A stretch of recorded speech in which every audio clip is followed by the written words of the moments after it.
I'm Dr. Karen McCluskey from the Center for Modern Languages. I'm teaching French at NTU. What brought you to Singapore? Well, actually, it wasn't my choice to come to Singapore. I'm the trailing spouse, so it was a family decision. My husband, who's a chemical engineer, was offered an opportunity to design and build a rubber plant on Jurong Island. So it was his choice initially. And since I teach French, and you can teach French anywhere, I decided that we would be up for this adventure. How long have you been staying in Singapore? Actually, we came to Singapore for a year and a half, and then we went to Belgium, and again with the same company, and then we came back to Singapore. So in the last round, we've been here for, this is the 5th year. When first you came to Singapore, like how do you feel? What do you expect? What did I expect? Yeah. Well, I had never been to Asia before. And I travel a lot, so it's just because it's really the farthest thing away from Canada. So I didn't know what to expect. We have a lot of Hong Kong immigrants in Canada. We've got immigrants from all over. I mean, Canada is really a melting pot of people, and my best friend growing up was from Laos. So I didn't know what to expect. I expected, I think, maybe crowded conditions. But I didn't know what to expect of Singapore. When you have no expectations, then you're more open to the opportunity. I think the problem for me is I come from a country with a lot of space. So no matter where else I go, it feels crowded. So how about the local culture?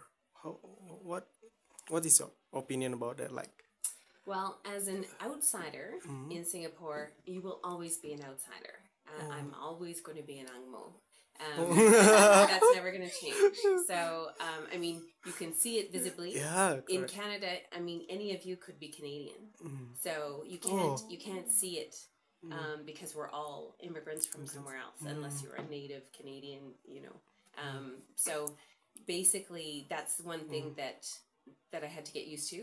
And I have Singaporean friends, so they try and, they tried right from the start to introduce me to the different, different dishes and different places. But Singapore is a small place. So once you've been around a few times, you know it.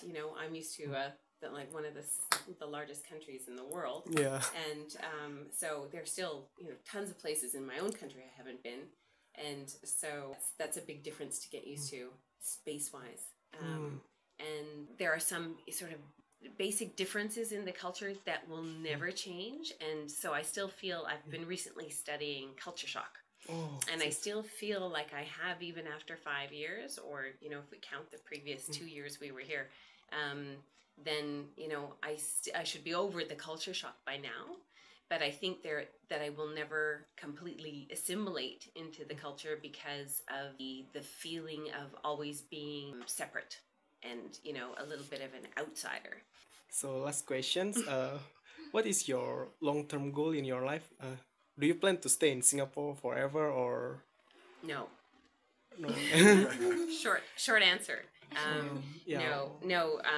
It's not a long-term plan for our family. How long do you plan to stay in Singapore? Like, maybe for another 5 years? For another? Less than that. Less than that.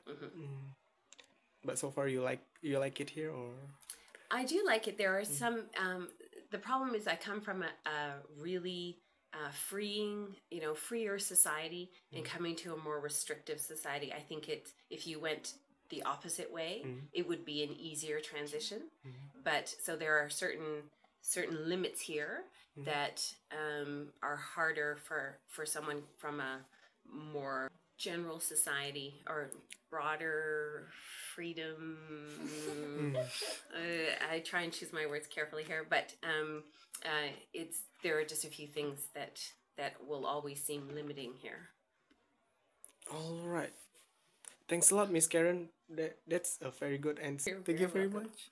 Thank you.